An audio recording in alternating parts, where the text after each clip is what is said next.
This video will introduce you to creating configurable reports in EPPI-Reviewer Web, which allow you to more easily extract data from your review for analysis and synthesis. Once you've logged into EPPI-Reviewer Web, click on the Reports tab.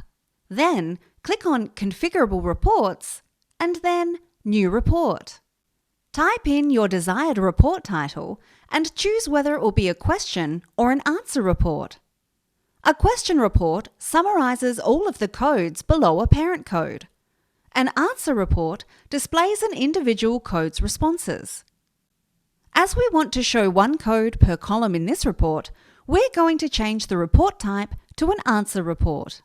Expand the coding panel on the right-hand side by clicking on the green Codes button and locate the first code in your coding tool that you want included in the report. Select the code and then click on the plus icon in the column or the Add Code button if it appears. To add another column, click on the Add Column button. To change the order of columns, use the left and right arrows. You can also change the order of codes within columns if you have more than one code by using the up and down arrows. To delete codes or columns, simply click on the red trash icon. If you've made changes to your report but haven't saved them, you will be prompted to do so. To run the report you've created, click on Run Reports. You can choose to run the report on items with a particular code only or items that you manually select. Find the report you created where it says Report Name. Then, choose what information you would like to have appear in the report and whether you want the report to be vertical or horizontal. Then click on Run View. Once the report appears, you can then save it as a HTML file which can be opened in Word or Excel and then saved as a document or as a spreadsheet. In order to have a cleaner report in Excel though, we're going to change some of the settings. I prefer to have 2 columns for every code. This separates the code name from any quoted text associated with it. To do this, add another column and add the same code into it. Then, click on the Edit button for the first column and change the name of the column.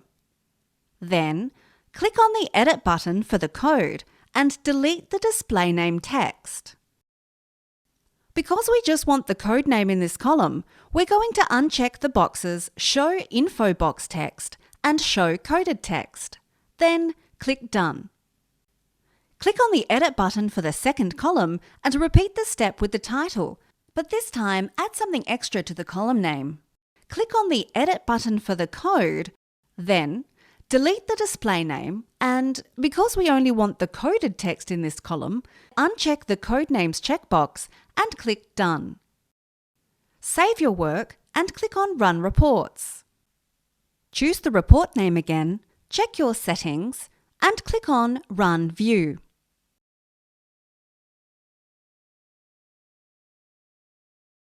Now you can see that we have the code name as the column title, just the code name in one column, and the coded text in the next column. Repeat those steps with all of the codes that you want included in your report, then generate and save it as a HTML file. This will allow your report to be opened in Excel. You can also have your report only show items that have a particular code assigned to them. To do this, uncheck the Uncoded Items box and then click Run View. Any items that do not have that particular code will not be displayed.